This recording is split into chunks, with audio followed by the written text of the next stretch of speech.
Okay, so today we're going to be talking about how to do poster design using InDesign. And normally what we would do is, I would say, if you've never been to the FSUV lab, come see the FSUV lab, and could just Google FSUV lab and sign in through here. And that's because Adobe does have a lot of our Adobe, or this VLab does have a lot of Adobe products. And so one of those products that you'll see is actually Adobe InDesign. It is the C6 version. It's not the most, new version, but it's also highly functional. People do use this one quite a lot. So this is just a way that we would normally go through this, but because it's down, I'm going to just ignore that part for now. And I'm just going to take you through the process of making a poster. So I actually have Adobe Creative Cloud on my computer, and so I can have access to these same tools that you have access to. Also, everything that I'm sharing today, that should be loading. We're going to give it just a second. I'm going to put a link into the chat box. We're having a very slow day. I'm sorry about this. I just shared a link in the chat box, and that is for the files that you would see today. We might not be going very far. Okay, good. I get to see the university, so I was a little worried. So I'm just going to open up InDesign. So a lot of times whenever we're talking about poster design, what you'll see is we have standard sizes for our posters, right? Generally, you think like the landscape, so it's going to be wider than it is tall. I have been to an international conference that wanted a vertical style, like size. It actually had to be longer and a smaller width, but generally we're going to see that 48 by 36 width. So whenever I'm designing something in InDesign, I can use one of their preset file types, or they call them like artboards. I can go to create new. And when I do that, you'll see that I can use one of the saved styles. They have lots of presets actually here. They have things that you can design actually for like iPhones and iPads or letter size. I'm doing a custom size, and so that means I can come over here.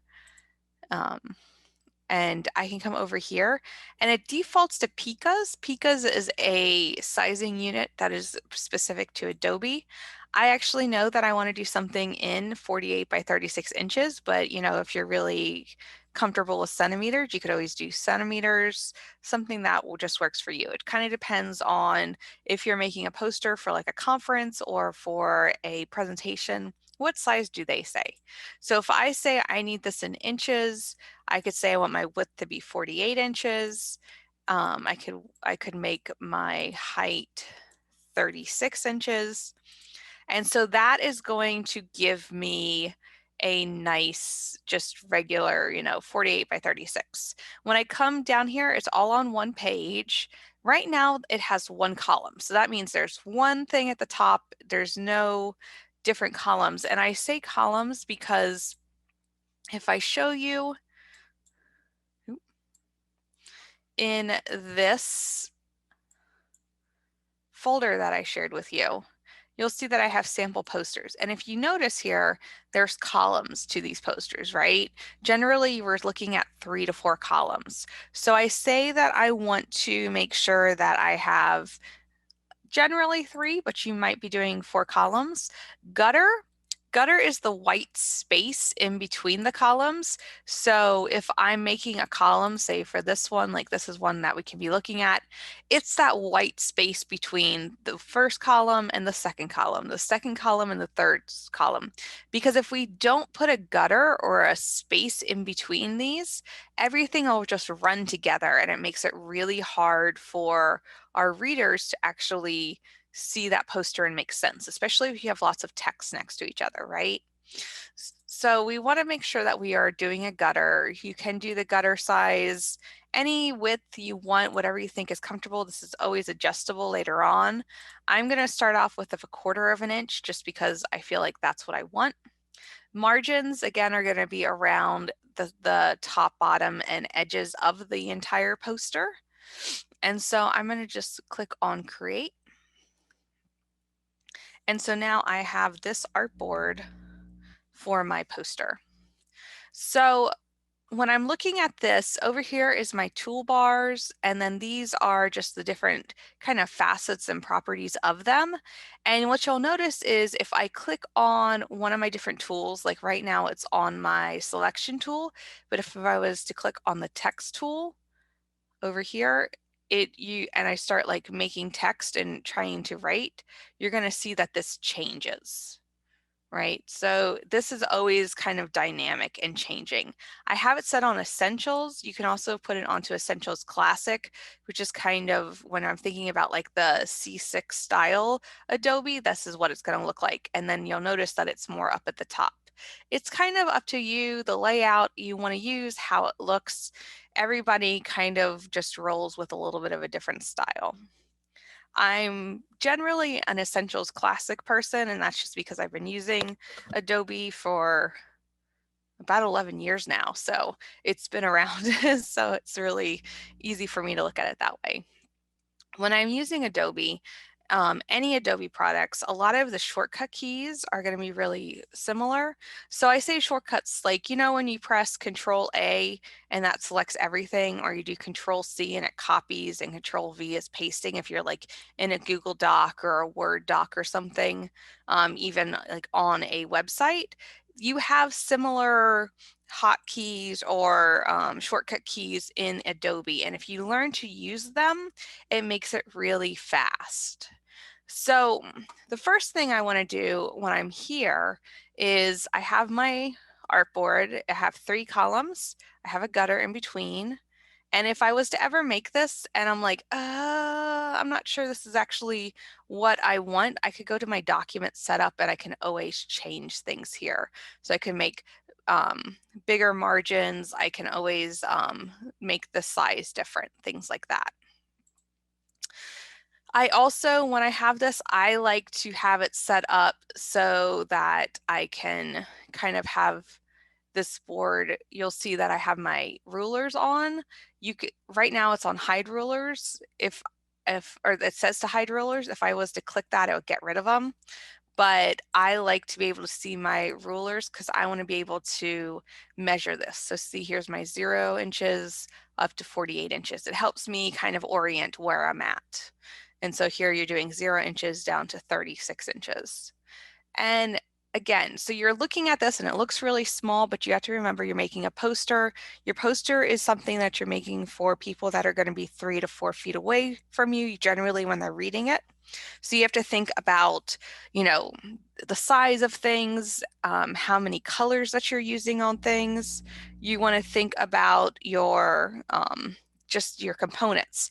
So one of the first things we do whenever we are making a, um, whenever we're making a poster is you need a header, right? That's that thing at the very top. If I bring this back over, that's going to be this up here, our header, and that's going to be where our title goes. Usually you're going to have, you know, your name, your title. So to do that, the easiest way to do that is to actually, I'm going to pretend I'm already on my selection tool. You want to use this rectangular tool. And if you don't know which one it is, it's like right here, it's kind of in the middle, or you can use the hotkey M and it's going to already pre-select that for me. And so then what I'm going to do is basically hold down my left key on my mouse and I'm going to pull this all the way over. Now it doesn't look like it's very big, but if you kind of see that ruler that's over there on the left, all the way on the left, you can kind of see, and I can't let go to show you, but you can see that if I put it here, this means my box is actually 4 inches wide. So that's pretty wide when you think about the entirety of the 36 inches. But I'm just going to go ahead and make that. And so I've made this box. I'm going to click on my shortcut key of V, which is my selection tool. And I do that because then what I can do is actually move the box around. You'll notice that my box is transparent. So there's nothing in here, right? Not super helpful. I might want to actually put something into my box so that you can see it. And I can come up here and I can say, okay, I want to fill right now. It's transparent. I could add another fill in, I could make it cyan. That's fun, maybe not helpful. If I'm trying to do something in cyan, that's really fun, but it's not going to be helpful if I'm doing something maybe for FSU, right? So FSU actually has, I always just do seal because it helps me get to this page, but we have the FSU communications page that helps me understand what our different colors are and what our trademarks are. And so if I go to colors, I can see that our colors for FSU, I know that they're garnet and gold and black and white, but I don't know what the exact, makeup. So this cyan, magenta, yellow, black, it's 19 cyan, 90 magenta, 50 yellow, and 55 black. Or if I want to use the Pantone, it's PMS and then 195C. Great, right? You're like, well, that's wonderful. It's garnet. I can actually come in here to this again, and I can click on, I don't think I have the swatch in there. I can click on this new swatch and I just click new swatch and it pops it up down at the bottom, and I double click on it. And now it gives me the option of changing how I do my color. And so I can continue to, put in all my percentages to match that cyan, magenta, yellow, black. Remember I mentioned the Pantone? Well, I can come down here to Pantone solid coat it. And remember our color was 195C. Now, Adobe knows I've used this before, so it's right here, but I could just, start typing in 195C. The C is already there. It's going to show it to me. I say, okay. And now I know that this bar that I've made at the top is in an official FSU color. It's the official garnet color, right? So that's pretty awesome. I'm not like trying to be like, well, it looks pretty close. Also, if we think about it, the way that our computer screen looks, my screen might be more blue tinge to it, or yours might be more yellow. So if I know that I'm using the official Pantone color there, or if I was to choose the official, cyan, magenta, yellow, black, I know that if I'm going to be printing this out, it's going to match FSU colors. So they give you all these different ones so that we can see them. I might want to add a footer into the bottom of my poster here. So I'm going to do the letter M because remember I make that rectangle. Again, this is a very large footer, but we're going to just put it in. And so I can put this footer in here. And I do see when I'm looking at this, I'm going to do V, that I can notice that it's slightly in. And so something if you're looking at it and you're like, oh, this doesn't look quite right, I might want to zoom in. So I can do like Control and then my plus button, and it's going to let me actually zoom in. And if I hold onto the space bar, I can actually pan over and take a look to make sure all my lines are lining up correctly. So it's just a way of kind of checking out how you're doing, because when I'm in this, I'm going to do Control minus. And when I'm at this level, things look pretty good, but maybe it's not quite as, accurate if I'm not zoomed in, especially if we're looking at something that's super small, we're going to want to zoom in. So I've done this same thing as last time. I'm going to come here. This one, I'm clicked on it. It does not have a fill again. So I have the choice of a fill. I could do cyan, great. I really don't want to do cyan for this, so I'm going to add another swatch in. And this time I'm going to go with the gold swatch, which is PMS, and it's 7502C. So I'm going to again go back down here to Pantone and do 7502, and you'll see the C. Okay. And my thing did not fill, but that's okay.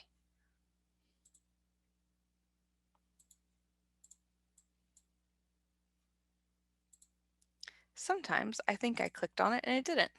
So right now it is filled. It does have a black border. See how this one has black and then there's nothing in the middle.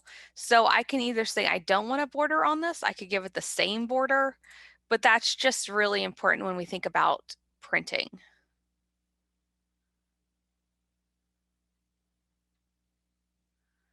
I see that there's a question in the chat.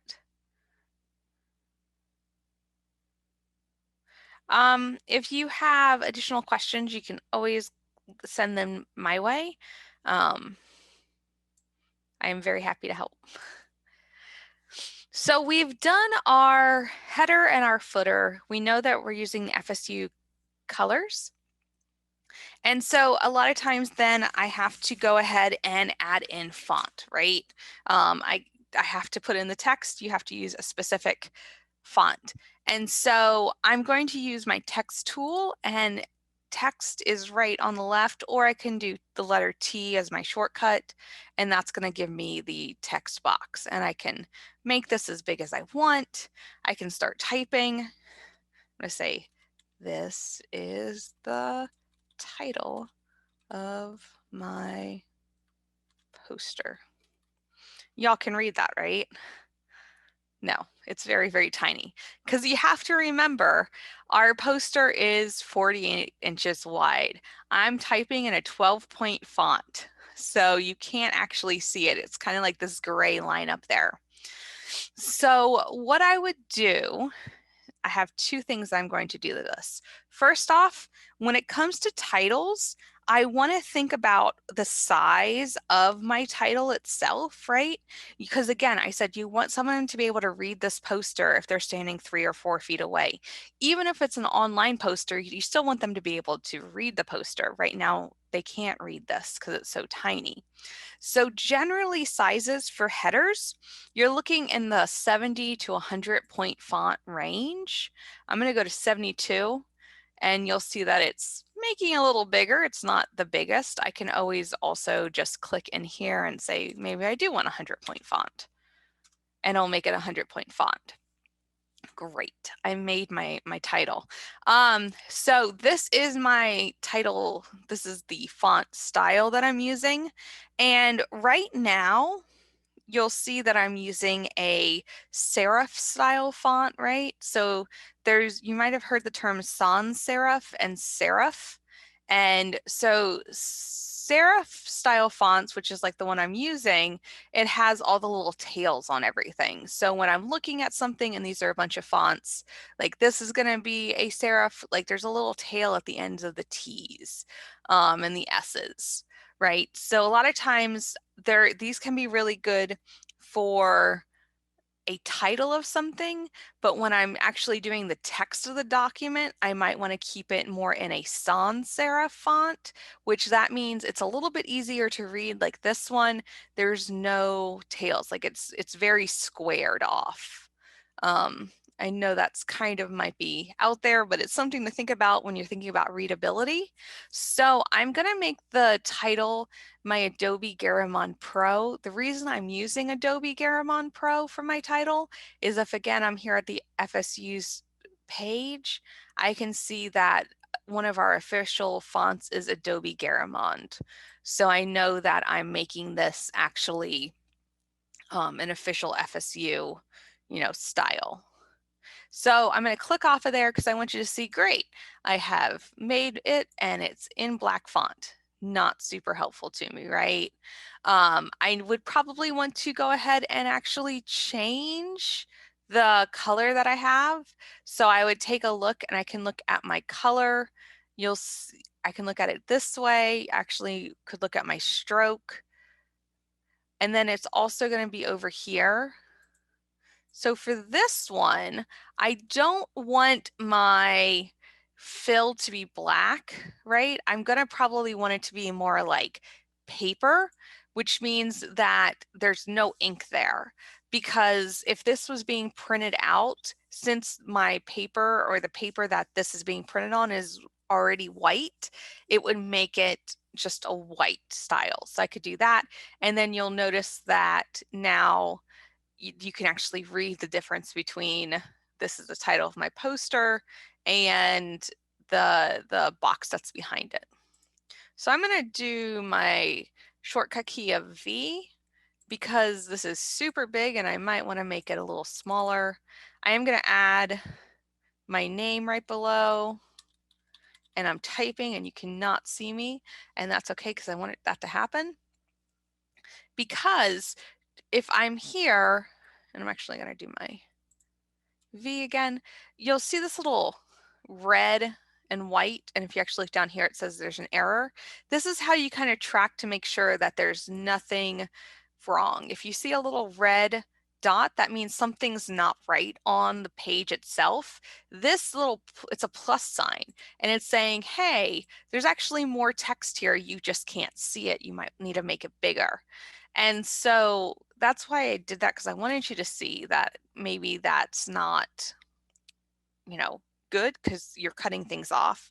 So I'm going to, put my name on there. I'm just going to put STEM librarian because it's easier and not as long. But because it is like a title and a name, generally I want to make that a little bit smaller. I'm not going to do the full 100-point font. I want to have my poster title to be, the bigger title. So now I've added that in. I'm going to go back to my selection tool, which is the hotkey of V. And I'm just going to make this a little smaller. It just helps me. And now I'm going to move this. And I want to move this so it's more central. It's kind of in the middle of this poster, right? I can line it up. It's not all the way off at one side or the other. Now in this drive that I shared with you, and I'm just making sure. In this drive that I shared with you, you'll see that I have the sample posters. I also have images and I have seals. And I did put a few FSU seals in here. These both look like there's nothing there. It's because they're white on a white background. This one is a full color seal.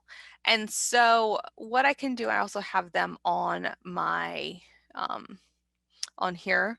And these are in a style format that's the EPS format. So that way I can use them within my Adobe. And so EPS, it stands for Encapsulated PostScript Vector Graphics.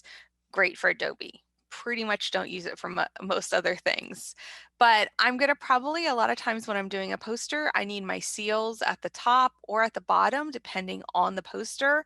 If you're working with a PI, they might have specifics that they need for that. But in order to add in a image, a graphic, something like that, I'm going to click on File and Place. And I can see that I can choose one of these. I'm going to do the FSU Seal White, open, and it's just going to place, and it placed right in the middle. I didn't want that. I'm going to do Control Z because it's going to reattach it to my mouse, and I'm just going to place it right there.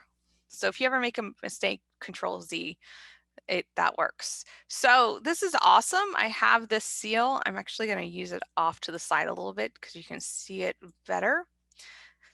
Now it's a little bigger than what I have on here. It's cutting off. So I am going to need to make it smaller. If I just click on one of the corners, I can change the size of it, but you'll see that I'm cutting off. It's not keeping that aspect ratio. You can actually get it to be super wonky because I could be like fit contents to frame and it starts stretching it out, right? We don't want to do something like that. If I choose and press down my shift button while I move this, I can't make it, stretched out too thin or make it elongated. It keeps that aspect ratio, but I'm still going to have to right click and fit this and fit my frame. The easiest thing to do, the thing that I do almost all the time when I have to refit something, is if you press down Shift and Control and then you resize to the size you want and let go, it'll just keep that aspect, so you're not going to change it, elongate it, make things wonky, but it's also going to shift the size of your seal immediately for you, so you're not having to play with it. So if I was to come put this seal up in here and I want it to actually fit, I'm going to do Control Shift, I'm going to make my seal, and then I will add it in. Now, I probably would have a longer title. I might have a seal that's maybe affiliated not just with the FSU, but say the college I'm working with. If you're doing a poster and you have a grant, you're probably going to have things like that. You might have footers down here. Some posters can have quite a few of these seals, but that's just the easiest way to do that. So great. We've got kind of my basics, right? We got a header, we got a footer, we have columns. So the next thing I'm going to want to do is actually go in, I'm going to make a few more of the rectangles. A lot of times when we are making making posters, you have to make a lot in the way of rectangles. It's just the nature of this one. And so what I'm going to do is make a few of these, or I'm going to make one of these. Again, I made it the same way. I kind of just use this rectangular tool, drew it out. You'll see that it defaulted to my last color, which was this gold. If I don't like that color, again, I can always come in here and say, no, I really want this to be the garnet, right? And so I made that, and then I'm going to also add in a text box, because when we think about the parts of a poster, we think about what goes into that poster, right? So generally you have subsections past your title. Things like you might have an abstract, you have an introduction, you have a method, you have your results. So I'm going to write abstract here. Not all posters have them. Some say you can't, some say you must. But you'll see again, it's super, super tiny. So when I think about a really good font size for like a section header such as this, I'm going to go ahead and I'm going to keep it in my serif style font. So my Adobe Garamond. But I'm going to make it more along the like 48, or even I might go 60 for funds. And so that's just, so that you can see this actual title. So I'm going to choose paper. I'm going to do my V for my direct selection tool, because what I want to do is get this more central on here. And so once I have both of these, I'm going to kind of highlight over both of them, so they're both this text and this box is selected, and I'm going to do Control G, and what that does is group them, right? And so that way, if I move one thing, it moves them both together. And that's really important if I'm making multiples of something. So if I do Control G and then I do Control C for copy and Control V, I now have another one of these basically that I just made. And I can do Control V and I can do another one. So that way I know everything's the same width. I know that everything, it's the same color, it's the same font style. I'm going to put in a few. But you can see like this poster is actually coming together. We've been talking for like 30 minutes, or I've been talking for 30 minutes. I'm sorry about that. But you're seeing that this poster is coming together. If I want to make any changes, or I'm kind of like, oh, I didn't want to make it this way, I would just do Control Shift G, and that would ungroup them as a group. And you could say, I don't need them anymore that way. So what I can then do is come back in here. Again, you can do my T, and I could say like, this is my introduction. As we noticed previously, I got that little plus symbol. It's because introduction's pretty long, right? So I'm going to I can't make it longer because remember it's grouped. But what I'm going to do is Control Shift G, this one. And now I can actually make the introduction a little bit longer. I could come here, you know, I could say methods go here, my results. Oop. These could be my results. This could be my conclusion. I could have acknowledgement. Same thing as before. I'm going to be Control-Shift-G to ungroup this section. Oop.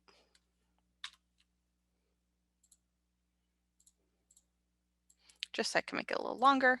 But you see that it's coming together. Does anyone have questions about any of those things that I've just done? Could you go over how you did like the separate individual sections? I do not know if you understand what I'm trying to get. Like each of these, like abstract introduction? Yeah, yeah. Okay, yeah, no problem. So to do that, what I did is, I'll get rid of that one. I forgot I ungrouped it. So basically, I'm going to first off use my rectangular tool, which you can get to with your shortcut key of M, and I'm going to draw a rectangle. And so I did that. It keeps defaulting to my gold. I'm going to put it back into garnet so it matches the other ones. Then after I did that, I used my text box key or my text box tool, which is the shortcut key of T. And I draw on here my text box and I can say introduction. And again, it makes it really tiny. Oops, sorry. And I'm gonna put it back because it's a title into my Adobe Garamond Pro. And I put it up at the 60-point font. And then I also want to make sure that you can read it. So I'm going to put it as paper because again, I know I have my papers a white background. And so now I can actually see this. I'm going to use my selection tool, which is this V shortcut. And I'm just going to make it a little bit smaller and try and line it up in the middle. There are like snap to that you can put in here for like kind of grids and guidelines. So you can see some of those guidelines. I could put in smart guides, it might help out a little bit more. But so I'm going to line this up and you see now it's like starting to say, okay, this is lined up here. I know it's in the middle. And then once I have it exactly where I want it, I'm going to kind of draw an imaginary box that covers both the heading box and the title. And I'm going to do Control G. And what that does is group the two as one object. It's basically flattening it down into like a single object. And now I can do Control C, so copy, and Control V, and now I can paste this in wherever I would need to paste it. Awesome. And then if I would ever need to undo something, like if I come in here and I do my T and I'm like introduction, I'm going to add in acknowledgements. But you're noticing that's making an error. I can't just, come and make any changes. Sometimes you can, sometimes it won't let you. I've noticed some days it feels a little more clunky. You can always just click on it and do Control-Shift-G, and that undoes my grouping. It ungroups. Awesome. Any other questions about this part? Awesome. All right, so we're going to keep going. And what I'm going to do then is add in text, because when we think about a poster, we think about the fact that generally there's a combination of both text and images. When you're thinking about the text that goes on a poster, you generally want to have your word count in the 300 to 800 words range because you want to have negative space. You want to have white space, right? That's why we make these gutters. That's why there is the margins, but you need space in between things. So thinking about, the pattern and how pleasing it can look, you're going to look around 300 to 800 words. So I want to add some text into here. What I can do is I can make a text box. So this is my abstract. And I will say that in this folder that I shared with you, there is just like a random lorem ipsum dolor. If you ever do any web design, this is like the random text you get. And I use this for a lot of things because it's easier. But I've made a text box. And so what I'm going to do is open up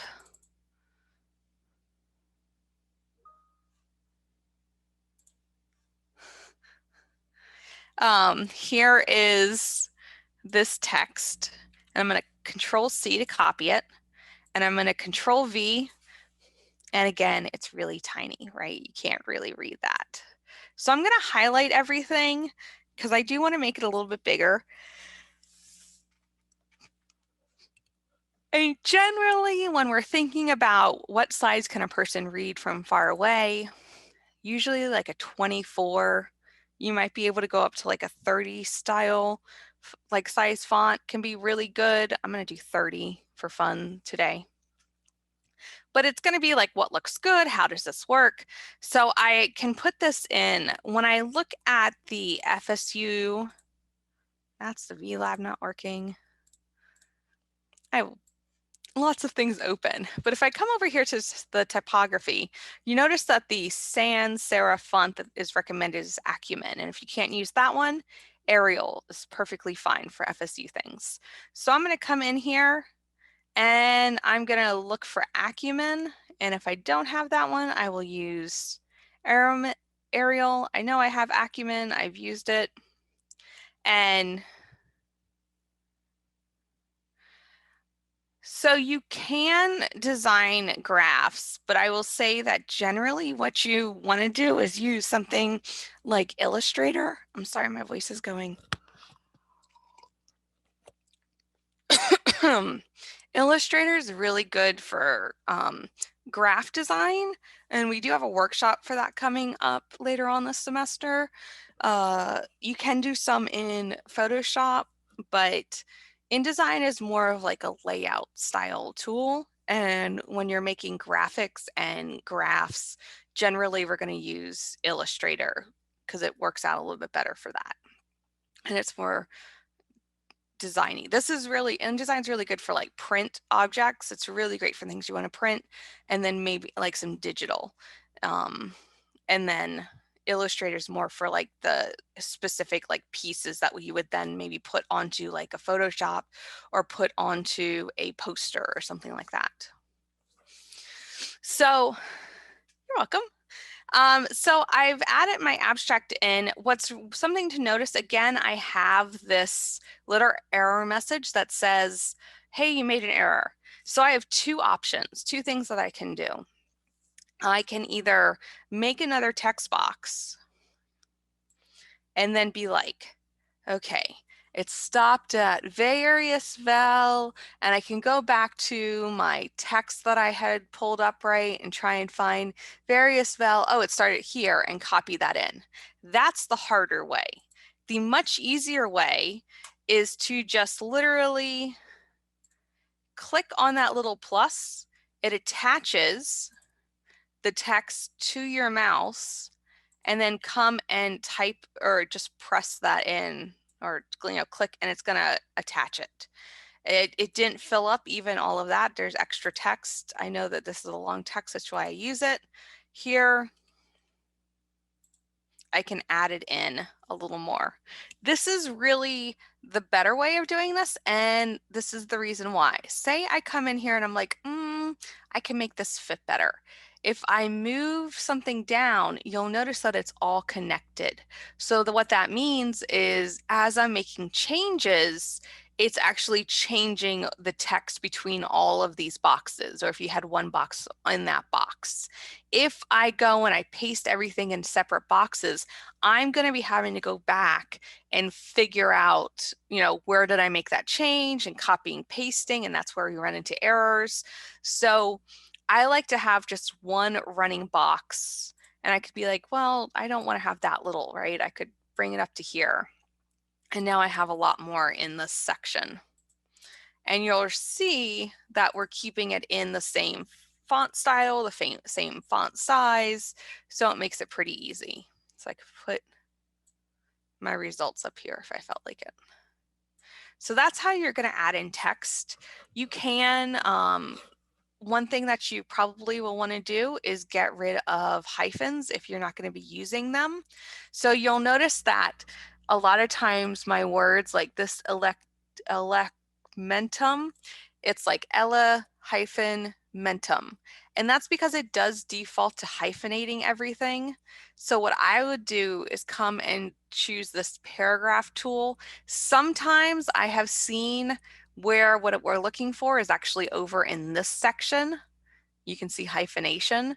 So you just have to kind of look at where it's at on each version of InDesign. But I can choose this paragraph tool and I can say, oh no, please don't hyphenate. I did not want you to do that. And it's going to get rid of all my hyphens. It makes it much easier for people to read if there's not hyphens on like every line. So it's something I recommend always doing. You do have the option of centering your text. You can also do justification. I would be very wary of justification because it will, justify things out and make it sometimes really weird spacing, which can make it hard for people to read, especially if they are not, right at the poster. So generally, I do keep it still in a similar style like you would if you were writing a paper. If I'm doing this and I mentioned that we want to have a lot of graphics, it's really easy to add in graphics. I'm just going to do place. I'm going to come to my desktop, and here's an example of a graph actually that was made in Illustrator. So this is a style of graph that can be made in this is one of the many styles that can be made in Illustrator. And similar to what I said before when we were talking about the seal, if I just stretch this out, that's great, but it's not keeping any of my aspect. So what I'm going to want to do is probably place it where I'm going to place one corner. You can always move it. Control shift and then pull it out, and that's going to be a huge graph, but I know it's going to kind of keep everything. That might be way too big, but I'm going to keep it more like that.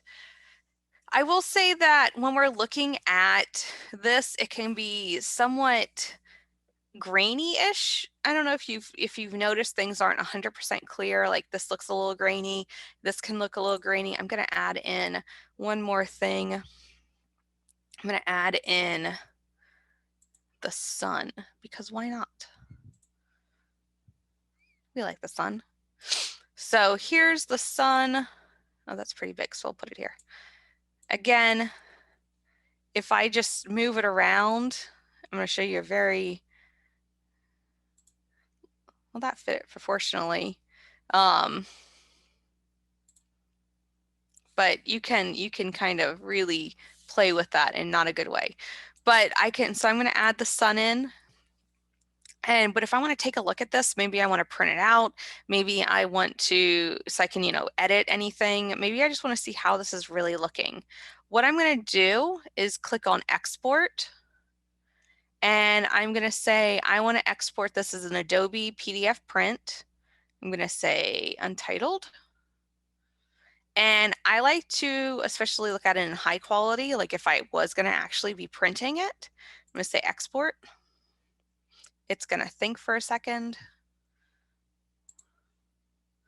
And here is my poster, and it went into the wrong screen. Let me pull it over. Come on.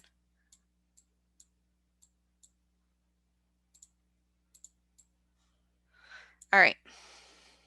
So here is my poster, and you'll notice if I zoom in on this, right, it's not having that graininess that we were seeing. If I'm looking at this graph that was made, you can see each of the lines and where everything is. If I'm looking at, you know, the sun, it's not grainy. You can see if things are centered. So this is like a really good way to take a look and see how things are kind of working together or not working together. And I can always make adjustments. I can come back to my InDesign file and I could say, oh, I didn't really want it like that. We'll make it smaller. I really wanted it to be over here. And if you ever do what I just did, which it's okay, I basically took the picture out of its frame. And so the picture's over here, but the frame's over there. Control Z will fix that. And you can move it back and I'm going to center it up a little bit more. And then I can export this the same way again. And what you'll get, you'll probably pop up and say, yes, I want to replace it as long as it's not open, and export and take a look.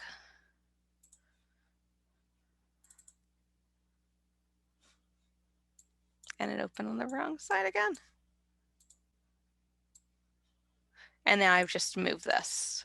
So, I mean, it's really easy. Like once you, especially if you make the big pieces, you know, like the title and the header, the footer, and you put in the different parts, then you could just, you know, here's this, here's that, and you can easily put everything in. It gives you lots of control. There's lots of things that you can do.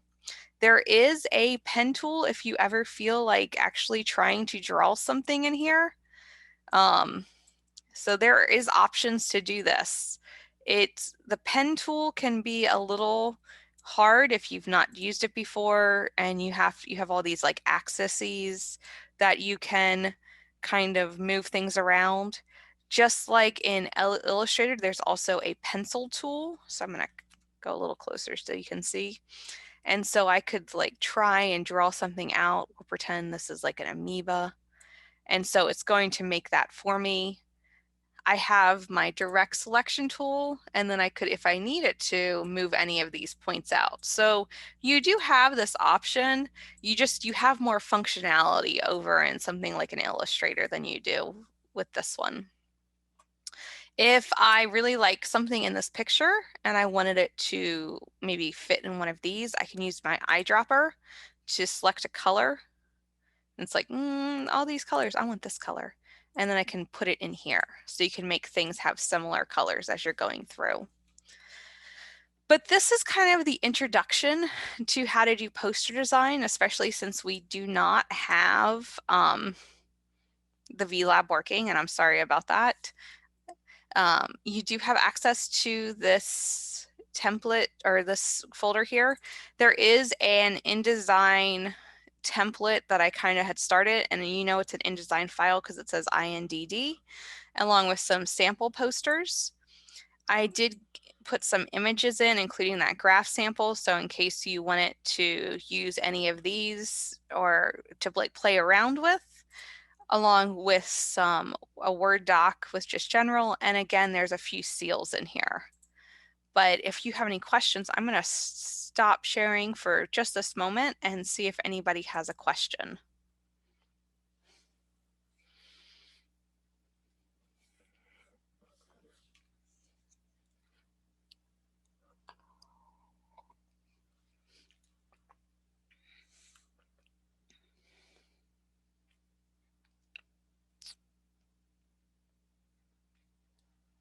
I'm glad it was helpful. Yes, using InDesign is using Adobe products, but using InDesign is a really great way, not just for posters, if you ever have to make a newsletter or a magazine or even posters, like a flyer type poster, really, really great tool to have a knowledge in. And once you use and play around with it, it's generally something employers are pretty excited about. So as a student to say, I know how to use this, that's a good thing. And I'm sorry that it was cutting out, but yes, we are recording and they will be available on the YouTube, I believe. Yes. Okay. Thank you. I'm not really sure where we're putting them. I'm sorry. You all are most welcome. You have a wonderful day and enjoy. It's not too bad out today, so enjoy the warmer weather.